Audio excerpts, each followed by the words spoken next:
land. So over the last 10 years plus, land has become more and more part of what I do for a living.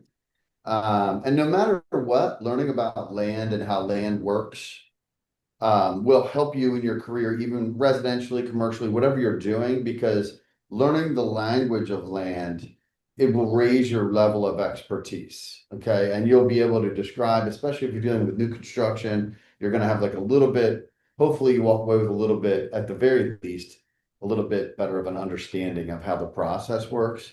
And then when you're explaining it to your clients and or landowners, you can help them decipher it. So we're just going to call this this is my land 101, essentially. And basically land comes in one of three ways. It comes as like just a raw tract with nothing done to it. It comes,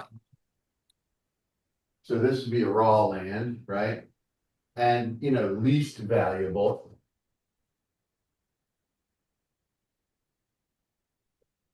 By the way, Hannah's keeping track of questions. So if you guys want to ask questions along the way, or if you want me to drill down on something, just leave it in the chat, and then Hannah will be speaking to me and we'll talk about it. And then approved land, which means that some type of entitlement or approval process is happening. Usually it's referred to as the entitlement process, or going through approvals. So raw, and nothing physical has really happened to the land yet, outside of surveys and things like that. There's nothing physical has been done. Now there might be some boring holes for like geotech, or there might be some perk tests being done to see if the ground is suitable for on-site septic. They also need to do perk tests now for your water runoff mitigation. So there's some like boring and testing that's been done to the land, but outside of that, there hasn't been anything physical done. And then from approved to approved and improved, also known as shovel ready. Okay. This is what builders love. Builders love sites delivered to them where they can just go up and go vertical with their new construction. So, and as you move from raw to approved to approved, improved, the value of the land goes up and up and up. And it all starts with, what can this final user, let's just say a builder, what is the gross revenue of the builder? If you discover that, like, let's say they're building $1 million houses, okay? And this is a 4-lot subdivision, which is the site we're going to be talking about today. The site comes in, imagine a cul-de-sac with like 4 1-acre lots off of it, which is a good project I'm working on right now, okay? What is that worth to the builder? Now, this site, we're estimating $2 million out sales. So the gross revenue would be around $8 million. And then builders are typically willing to pay 35% plus of that $8 million for approved, improved ground. So then you take that 35% number and you work backwards. Okay. Does that make sense? So, what's 35% of that? I got it. So if you take 8 million times 35%, 2.8 million. So a builder for approved, improved would be willing to pay $2.8 million for this site, roughly thereabouts. Okay. The entitlement process, that's kind of an easy figure to guess. Usually you're looking at somewhere around $25,000 to $30,000 per lot. So I always am conservative with my numbers. So we'll say the entitlements for this, because it is a by right plan, is $150,000 for the entitlement process to get to an approved site. Okay. And by right, by the way, that means you'll hear this word all the time used by builders and developers. By right means that we're not asking for the municipality or the township for anything. This is by right of their zoning. And if you are truly by right, you could even litigate and successfully force the township to obey their own zoning in order for this approval process. Now, this process can take an extremely long amount of time. You're talking about, at the very best case scenario, 18 months, at least in PA, different states are different. 18 months to 36 months, and it can be even longer than that, depending, So very early on in the process, usually like right about here in the approval process, after you've done your due diligence, you'll want to get some type of meeting with the township, which we're doing on Tuesday. Okay. So you can see it's a very long process, but when you do the numbers, it's an extremely rewarding process, financially speaking, because you're talking about, this landowner, they'd be very, very happy to get $800,000 for their site. Okay. And now you're looking at a value of approved improved for 2.8. So you really have $2 million to play with for the entitlement process, which we already said was 150K, and the improvement process, which we're being conservative and estimating that's $200,000 per lot or $800,000 to make these shovel ready. So you can see, even with that, that's 950K. You're looking at $1 million plus in profit margin if everything goes the way it should. Now, saying everything should go the way it should is the question mark. And these improvement costs are always the hidden demon in all these plans, because this is so difficult to ascertain, and you really can't ascertain it until you're full and finally approved, because then you have the full set of engineered drawings that you can play with. But in any case, does anybody have any questions about this as like a macro overview of raw, approved, and approved, improved? Okay, good. Cool. So you can see you can grow value as you move through this process, and it can be extremely rewarding. All right, I'm going to back up a little bit and start drilling down on some details and some things that I look for when I'm looking at a parcel. The last thing, and what my builders and developers bank on me for, is that I'm already doing a lot of legwork. I'm saving them the time and energy up front so that they know when I'm sending one of my developers or builders a site, they're responding to it. These guys are very successful people, guys and girls are very successful people, and they don't have a lot of time on their hands. So I don't want to, when I talk to a builder or developer about agents, and I'm like, do you get stuff from other? I always ask them, I was like, do you get emails? He's like, I get so many land deals from so many agents, I just ignore them. I was like, well, what makes you open up mine? And they're like, because I know what you're talking about, right? You have to learn the language and understand it. And then once you learn it and understand it, my builders and developers know if I'm sending them something, it's something they should take seriously. Does that make sense? So if I just take a tract that's raw, the first thing I'm doing is I'll go into Google Maps and I'll go into my Bright MLS and I'll go into public records and I'll try to figure out, if there's any streams running through the site. I'll try to figure out, I'll do a quick dip into the zoning and figure out what my area and bulk regulations are. Area and bulk regulations teach you and show you what your density is for any given site, and density plays an intrinsic role in what the value of that site is. For instance, if you're in a more urban, high density area and you have an acre of ground, you might be able to build a 200 unit apartment building on that acre because you were able to go vertical. The height limits could be 80 feet, 90 feet or higher. You can build skyscrapers on an acre in a city, right?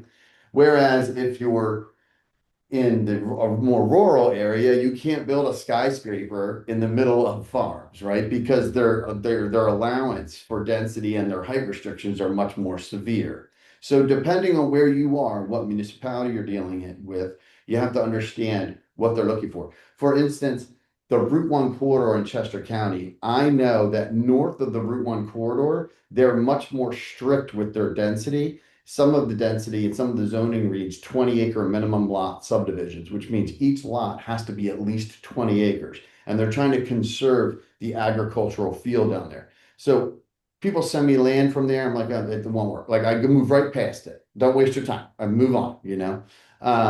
Where it's south of Route 1, we might have an opportunity because that's where those municipalities want growth to happen. Okay. So you have to understand, much like a client, you have to understand what the desire of a municipality is. What are they trying to achieve in that municipality? Are they looking for growth? If they are, most of them are looking for growth in the right areas under the right circumstances, right? Most of them have that type of thing in their zoning. So you want to find that in their zoning, and then you want to find sites in that zoning that might match up. And then, I reach out to those landowners directly and try to get communication going because that's the most valuable play I can make. If I can get to a landowner before anybody else gets to them, get that rapport and get the conversation going, it's very helpful. So you're looking for raw land, back to raw land, you're looking for wetlands, you're looking for topography, you know? If there's a big hills and wetlands, you know, let's say this is a 20-acre tract, okay, for example. And you have a big hill here and you have like a river. Well, the FEMA draws 150 feet on either side of that. So that rules out that piece. So you have this land to subdivide. And then the township says you're not allowed to use this steep slope towards density. So all of a sudden, all of this is ruled out. And you're talking to a landowner those 20 acres, and you're saying to that landowner, this and this is what we can use for density. So we just lost 10 acres of your land. So if it's a 1 acre minimum lot subdivision, that landowner's thinking, oh, I could get 18 lots. When in reality, they can only get 10. And then you have to back out the roads too. So he's probably looking at like 8 units. And then that changes because remember in that first board I drew, you're starting with the out sale. So all of a sudden, if these are $1 million homes, let's say, you're starting instead of from 18 million, you're starting from 8 million. You can see how 35% of 8 or 20, there's a huge disparity there, right? So density under the area and bulk regulations is very, very important. Sometimes in like an urban area, you might see 8,000 or a high density area, you might see 8,000 square feet per unit. So then you take 43,560 square feet, which is an acre, you divide it by 8. So all of a sudden we're like, oh man, we might be able to get 5 houses per acre. And we have 5 acres. We might be able to get on that 5 acre tract, which isn't that big, we might be able to get 25 houses on that acreage, or maybe 20. One of my mentors used to tell me, even if there's no hills or water, knock off 30%. Just take 30% off and then start from there because that's a more realistic. And every time I do it, it's amazing those rules of thumb, how often they come into being when you're going through this process.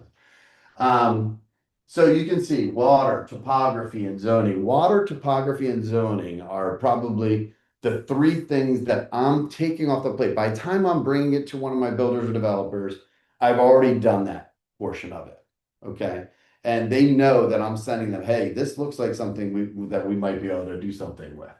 And then when you get drilled down into the individual lots in this 20-acre site, there's rear yard, front yard, and side yard setbacks.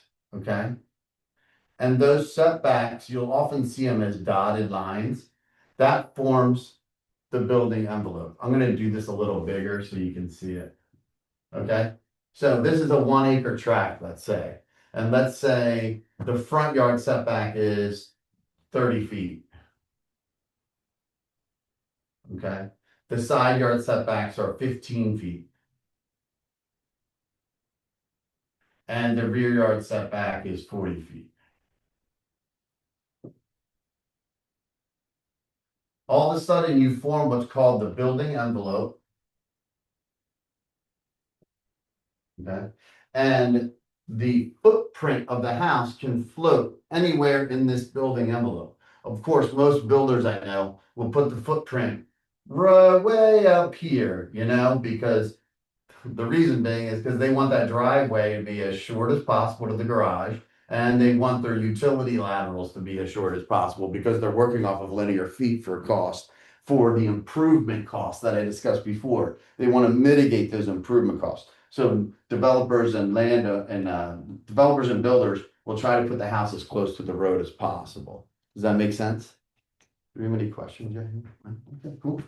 That means I'm doing a good job, I guess. So building envelope, building footprint. It's right bigger.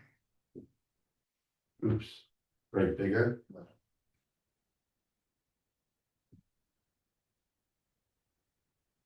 You have the building envelope, the building footprint. Okay. And then the first thing that comes out of this, and I might even go this direction too, is that one of my engineers will give me a sketch map. And Hannah, pull up this sketch map here. Oh, that's right. I forgot. My screen. Yeah, I got it. I'm going to pull up. I'm going to share my screen here.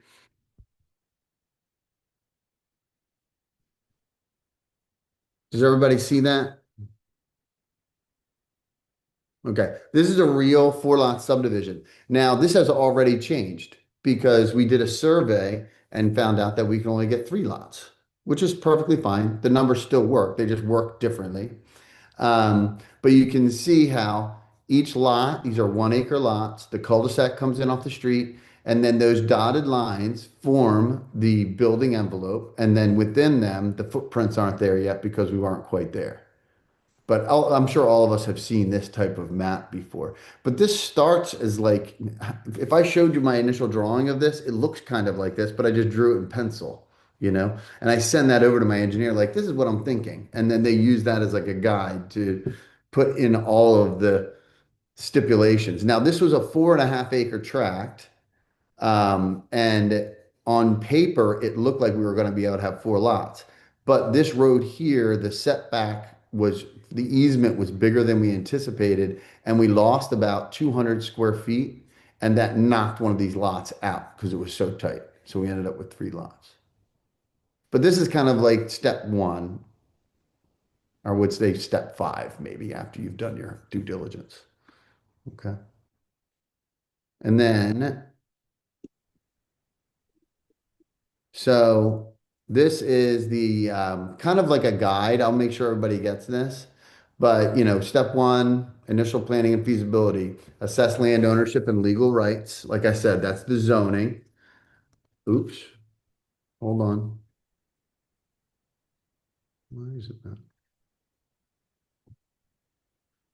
Hold on a second.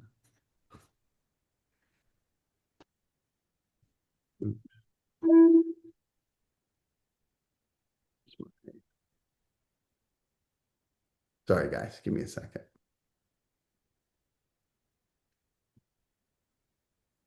Is that it?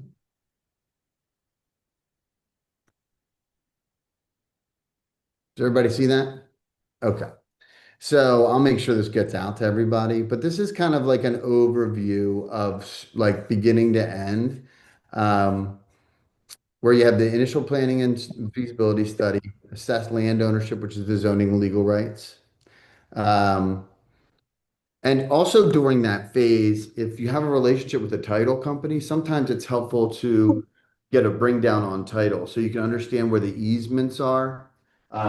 There could be like a Pico easement, an energy easement running through one corner of this lot, you could see, and then that has to be taken out. So there's a lot of different things. Like we're looking at a site right now that's 50 acres, and the 50 acres sits just about like this. It's like this big, beautiful box. But then on the back side are these giant power lines that run through. And that chews into the available development space. There's no order, the topography is nice, but instead of a 50-acre lot, we're really working off of like 25 or 30 acres. Um, define objectives. So residential, commercial, agriculture, what are you trying to achieve? Like it depends on your client, depends on the zoning. The zoning will dictate that. By the way, commercial zoning sometimes has apartment or high density multifamily written into it. So when you're looking through your zoning, make sure you're reading carefully through that. There's a website called eCode that has fairly up-to-date code information. Remember, code information can change year to year depending on the municipality. They make adjustments to it. It seems to me like they're always making it more difficult. They're always changing the laws to make it to impede the ability to develop. So you need to be aware of that and let your landowners be aware of that. What exists today might not exist tomorrow. Um, and then the land survey and data collection, hire a licensed land saver, that's a civil engineer. Um, getting these contacts. You want a good civil engineer. You want a good land use attorney. These are the team you need to start building. Broker, which is you, civil engineer, land use attorney. These are people that you want to have that rely on you, that you start building a relationship with. Go have coffee with them, put them in your network, and make this a part of your plan moving forward if you decide to do so. Conceptual design and layout. So we've already have that. Now, from that sketch plan that we just looked at, then the survey. Now the survey said 3 lots, and now we're meeting with them tomorrow. So we're going to drill down even further and say, okay, now we need to submit a formal plan to the township. And one thing you need to understand, this is very, very important actually. When you are, at least in Pennsylvania, this is how it works. And I wish someone would do something about this because I don't think it's fair. But when you're going through this process, the developer and or builder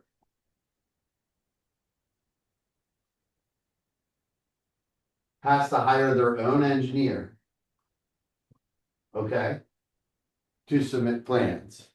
And then the township or municipality has their engineer, okay, that reviews those plans and then sends them back with notes. And there's a volley back and forth here. Townships only usually meet once a month. So this process can go back and forth and back and forth. And this is why it takes so long, because it can be frustrating. Also, the developer or builder might have to hire a land use attorney or legal, right? And then the township engineer has their own land use attorney, right? And then there's all sorts of other experts. There's traffic control experts, there's environmental experts, all that need to be hired by the developer builder. And then those are all mirrored by the township. But guess what? All of these experts that are being hired and then also hired by the township is all paid for by the developer. The developer's getting double bills. They're getting bills from all their people, and then they're getting bills from the township every time something happens. It's an extremely frustrating process. I would advise you to go to every meeting that you can when you're going through this process. And even if you're interested in it, you might want to go in the township or municipality you live or one nearby where you know a project is going on. Go visit that site. One of my mentors told me plans are all well and good, and even if they're by right, but then you go to the municipality and see who shows up at the first meeting and the second meeting and the third meeting. I have one down in an industrial site I'm working on down in southern Chester County where I live, and it looked like this in the middle of nowhere, this little municipal building. It looked like a Ford dealership. There were so many pickup trucks lined up at this township meeting. There must have been 200 people there. They were very upset. And this is a by right plan. This is by right of the zoning, but the township turned it down. And now it's going to become litigious because there was so much pushback from the citizens that lived in that area.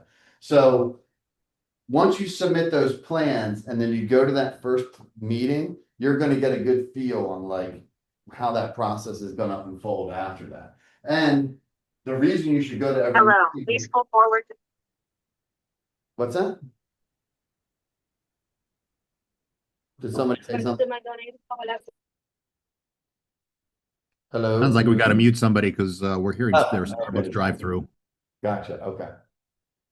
Anyway, you can see how these fees will add up very, very quickly. And if you're not listening, one of the NPDS permit, which is the permit that allows you, which dictates the water runoff retention that needs, because you have to account for every drop of water that you're now making impervious to the ground.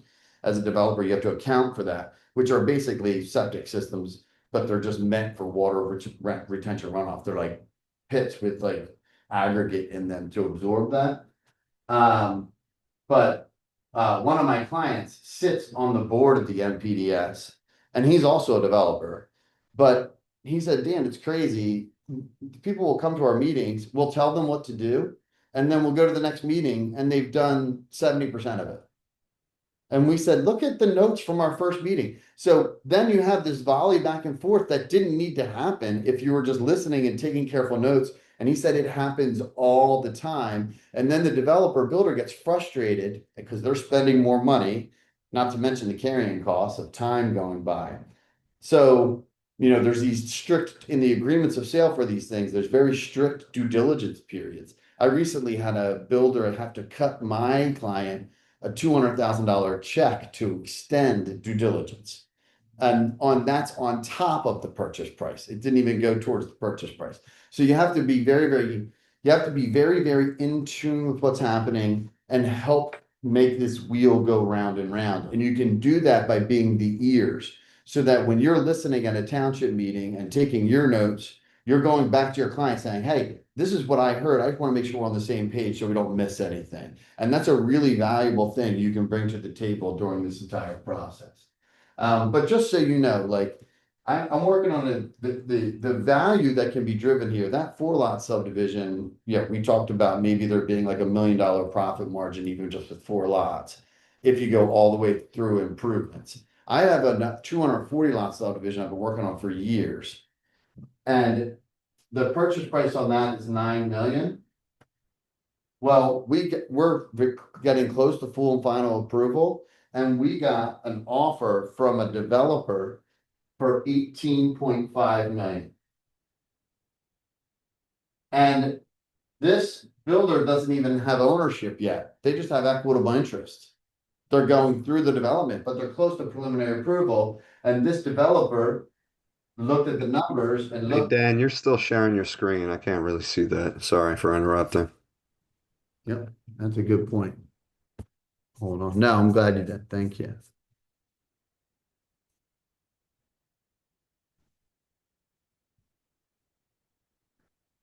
Now I have to figure out how to unshare my screen. Hold on. Is that better? Oh, wait.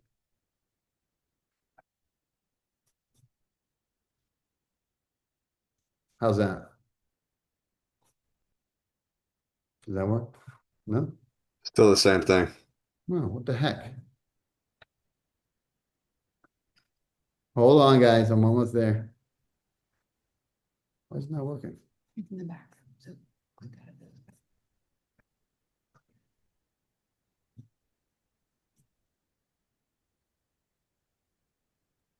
You're now sharing your entire desktop. So yeah, I don't think closing those windows will help because we're just going to see forest. Oh. You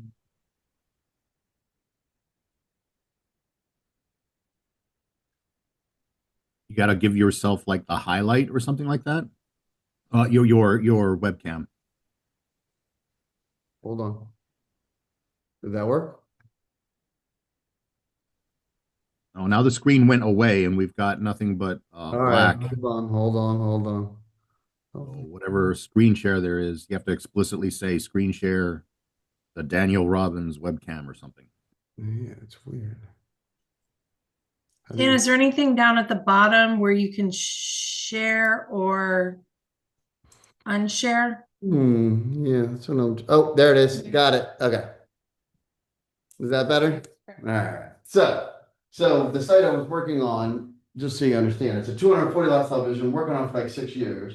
And from a broker, I'm just brokering this deal. I work for the sellers, $9 million as they're taking it through the entitlement process. We got an offer from a developer for 18.5. So it becomes like a multiple transaction scenario. And then for this developer, there's a very good chance if this works out that I'll be representing him to go to the builders for approved, improved. So this builder is taking it through the approval process, and this developer will take it through the improvement process and then likely like sell it to a national. So that's why he's willing to pay the premium for that 9 million. So you see how that worked? And this is all just through knowing how land works. I got in front of the landowners early on. 9 million for a raw site was, they wanted 7.5. I was able to get my engineer to get me a site map on it, go through the zoning, and I ended up getting them 9 million. They're thrilled. As we went through the entitlement process, multiple things happened. There was a ton of appreciation over the last several years. And it gets more and more valuable as you're going through that process. You're answering all these questions. That this builder is probably $700,000 or $800,000 out of pocket going through this process. Okay, but they're going to have a huge windfall once this thing sells. Does that make sense? And then the developer is going to outsell it to some national, probably Lennar or MBR or DR Horton. And they're going to take it down in 20 lots, probably 20 lots a quarter for 240 lots. And then I've worked out another deal with this developer that my brokerage will make commission on every time 20 lots are taken down. So it becomes like an annuity moving forward for years. So land development, even if you're not a principal in the development, you're just acting as an agent or broker, can be extremely lucrative. So my parents, who made the bulk of their retirement on exactly 2 land sales. One was in Sacramento, which they bought in like 1980 early, and then they sold in 2000. And then another one in Vegas, which was a much shorter time span. They sat around and waited for all this stuff that's happening in the whiteboard behind you, all the approvals and all the approved, improved stuff to happen while doing nothing, because they're just individual investors. But the surrounding land, the one in Sacramento was surrounded by mansions, and the other one was surrounded by commercial development along a highway. They just individual investors like that just kind of wait for the approval and hope for the best while you're making it happen. Right. And I always warn landowners about one thing where that's concerned. As rural areas become more developed, the growing consensus starts to be anti-development. Okay, so you might be like, oh, look at this, we're just going to sit on this land and wait. Well, there's a danger to that, because the half-acre minimum lot subdivision will go to 1 acre minimum lot subdivision, will go to 2 acre minimum lot subdivision, will go to 4 acre. The township will keep passing ordinances to slow down development. And if you're not in tune with the municipality or whoever the governing body is, the local governing body, and what they're trying to achieve, you're going to be misrepresenting. Let me give you an example. I was working on a 20-acre tract. I worked on this tract for 20 years, and this one I did end up partnering with the owner. It was shaped kind of like a big baseball diamond. Kind of went like, oh, that stinks. Kind of went like this and then came down, went like that. And it was a 20-acre tract. It fronted a little bit on Route 113, which gets a lot of traffic. It was 20 acres, okay? It had 2 gas lines going like this, and then 2 more going like this through it, okay? And over gas lines, you can do parking lots and driveways, but you can't do any kind of vertical construction. Well, my attorney reached out to me and said, hey, Dan, you better advise your client. I know you're working on this deal. These were 25-foot right-of-ways on either side. Well, the municipality was about to pass 150 feet change this 25 to 100. They're about to pass this ordinance like within a couple months. So it would have eliminated any kind of development on this commercial tract. It would have taken, and he wanted like 3 million for it. It would have made it worth almost nothing because it just would have been ground. It would have been turned into a park or something like that. So what we did was we reached out to the engineer and we said, we need emergency style, a by right plan. And I said, make it as ugly as possible. I want giant buildings. I want giant parking lots. I want like, but make it by right, make it by right, but make it just hideous. Like I said, just concrete and big buildings everywhere. Because we need to submit this plan, because once you submit a plan under zoning, the municipality can't change in the ordinance. You put your foot in the door, you put a grandfather clause in on the what you just submitted. You submitted it under that zoning, and that zoning can't change as long as your plan's in place. Does that make sense? So every 6 months, we had to get a continuation. I mean, for years we did that. I mean, for like 3 years. Finally, I figured out the highest and best use for it.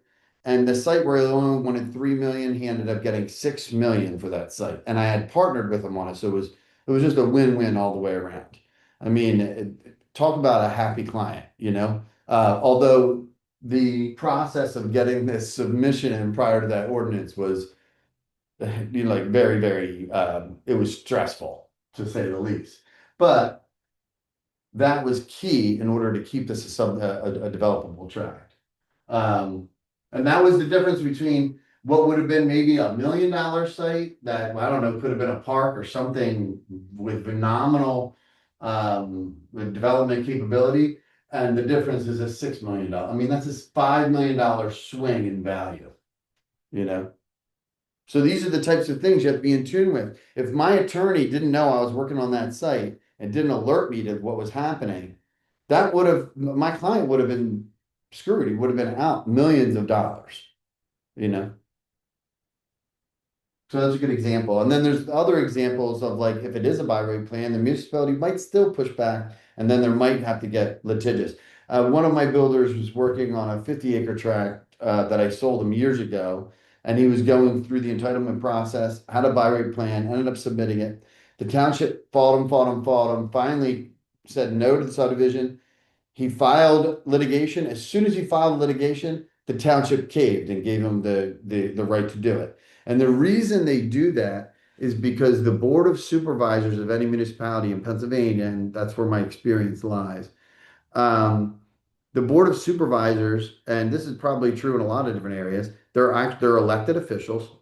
And when they have, 50 people in those meetings with pitchforks and torches, all upset about the fact that this housing community is going in on these farms, everybody moves somewhere and they want to be the last people that ever move there ever, it's like this mentality, right?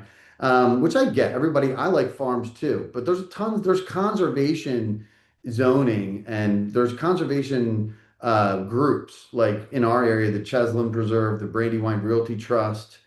These are huge organizations that buy up subdivision rights that keep open space alive. But it's also important to have growth. It's important for areas to have positive growth, population growth. So for basic economic reasons. But the board of what I was getting to was the Board of Supervisor uses that litigation as a shield against the constituents that they govern. Okay, so they are able to get a win because they said, we told that builder no. We said, we're not going to give you these rights. Oh, but then they file a suit and we're going to lose the suit because it's a by right zoning. So our hands are tied. We got to let them do it now. Do you follow me? So they can at least go to their constituents and say, hey, we fought the good fight. There's no way we can fight this any further because it's a by right plan. It's by right of our zoning, what our laws say. Eventually they have to cave. But they use that litigious, they use that litigation as a shield, so that they can stay in their Board of Supervisors. Because I feel sorry for those people because they're usually just donating their time and they really get spoken to in an unfriendly manner by their constituents when these things come up. So, you always be nice to people, try to be friendly with people, especially even the people that are sitting behind the desk when you go into the municipal buildings. I'm always smiling, I'm always nice. These people hear complaints. It's their job to hear complaints all day long. I'm just, be nice, bring cookies, bring donuts, make them your friend. Be my advice. But does anybody have any questions or anything about what we discussed today? You can see the value that you can bring to the table when you understand how these processes work. Um, and I recommend learning the language of it first. I'll send out this outline. If anybody has any questions, if anybody's ever dealing with a piece of land and you want to reach out to me directly for advice, I'm happy to answer any questions that you have. Um, I know Peter Neal's on. I can see Peter. You have anything to add here? I don't know if his camera's not on. I don't know if he's listening or not. This is going to be a good test for him. Dan, I am listening. Do you have anything to add to this the chaotic world of the land development?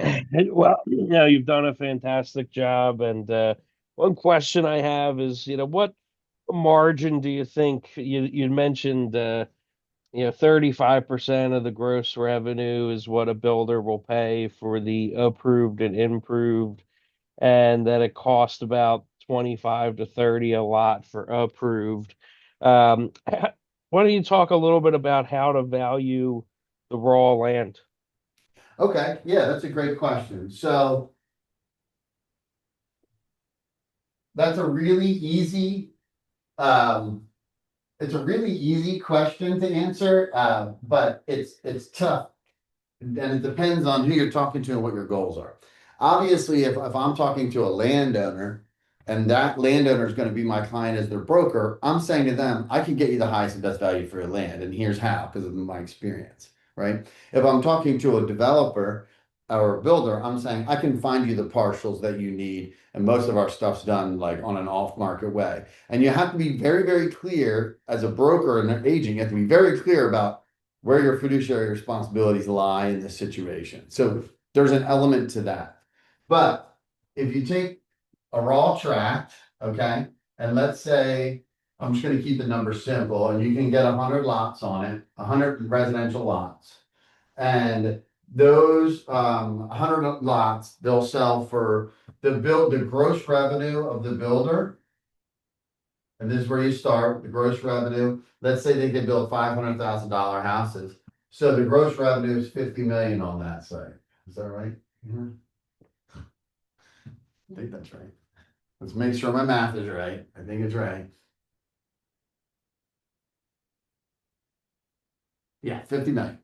So the gross revenue to the builder is $50 million. And let's say your entitlement costs. Now, when you're dealing with 100 lots, like if you're that 4 lot subdivision, we're anticipating like 15 to 25, maybe 30,000 a lot. But and the beautiful thing about land development, as you increase units, the cost per unit drops, okay? From an entitlement perspective and from an improvement perspective. So those costs drop per lot. They increase, but they drop per lot. So for the entitlements on this, you might spend $500,000 on entitlements, okay? Well, obviously, $500,000 divided by 100 comes to only $5,000 per lot, right? So when I say per lot, that was for that 4 to 3 lot subdivision, and obviously it drops, right? And then you might say for the improvement costs, let's say the improvement cost for a site like that could be easily be $50,000 a lot. So that's 5 million.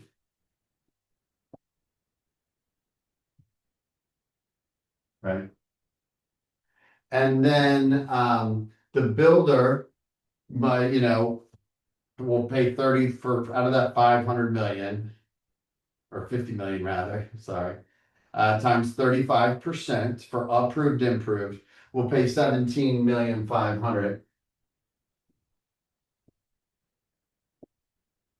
roughly, right? For approved improved. So this is 5.5 million for the entitlements and improvement costs, gross. The approved improved, what the builder will pay is 17.5. So you take 5,500,000 from that. So you've got about $12 million to work with for land acquisition and developer profit. Does that make sense? So this gets down to your fiduciary, right?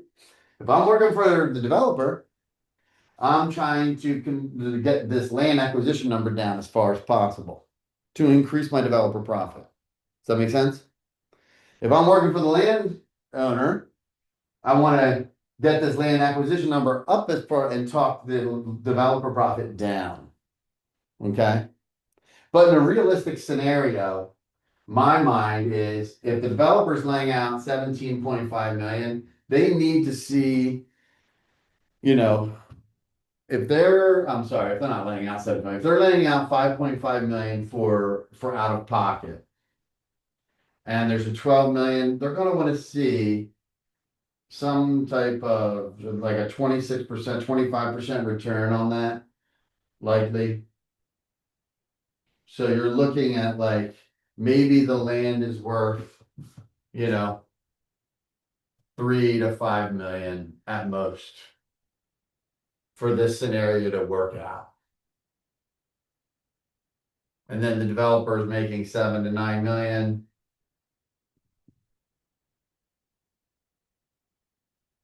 Does that make sense?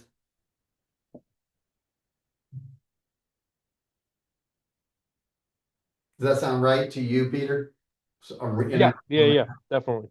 So depending on who I'm working for, like when I'm working, like if I'm working with a site and that landowner already maybe has an attorney, maybe that it's a sophisticated, like I'm working on this farm down in Southern Chester County where we can get 70 to 75 singles. And the landowner is an investor. He's a high level person. He's not just like some rural farmer that doesn't really know what's going on. So for him, he's representing himself. I'm representing the developer. And by the way, developers, and Peter will tell you this, developers and builders, they will happily pay you a 3% commission. They will happily pay 3%. And you might even be able to get more than that if you negotiate it the right way. I'm saying as the buyer, they'll happily pay 3% because these profit margins are nothing to sneeze at. I mean, they know what they're making on their end, And then from a land acquisition, you can see, depending on whether I'm representing the landowner or the builder developer, there could be a $2 million swing in there, depending on how good I am at negotiating those numbers down. Obviously, if I'm working for the developer or builder, I want them to profit as much as possible so that they're willing to pay me those big commissions, because 3% of 290, that's a $270,000 commission. And those types of commissions happen. I mean, 7-figure commissions are not unheard of in this world of land development.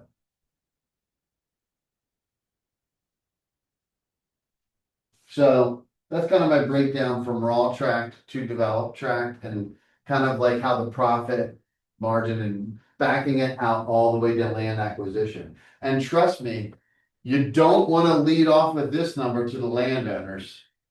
If you say, hey, you know what, a builder can make $50 million, like they're going to think that their land's worth 20 million if you start with, like you really have to understand this and be able to break this down. One of the skill sets I think I bring to the table best is being able to explain how this process works from the end, moving to the beginning, so that the landowners understand and have a reasonable expectation of what they can sell for. Just like selling a house. The house is someone. How many homeowners overvalue their home? I mean, it happens all the time. Landowners are the same way. They they have this number in their mind. And if they have this number in their mind, and that 240 lot subdivision, I think the gross revenue of the builder is like 140 million. But the landowner's getting 9 million, but they understand it because I explained to them how the whole entire process works. And now that they've been through it, I mean, I've been working with them for 5 years. And you can see these land deals, 5 years, 6 years, 4 years, 3 years. These are stacked deals. So I'm right now scheduled to close, between 1 and 3 of these per year, right? On top of the residential and other investment business that we're doing, which is great, but they've been worked on they stacked like this. The sooner you start putting the irons in the fire on this, then you can start your stacking, but don't expect a quick turnaround on these. It happens once in a while, but very, very infrequently. Does anybody have any other questions or concerns? I think I'm probably past my time here. This will only be 30 minutes. Okay. All right, guys, thanks so much. Email me any questions you have. If you're working with a piece of land, you have questions about it, let me know. Thanks for your time. Appreciate you. Bye. Stan, take it easy.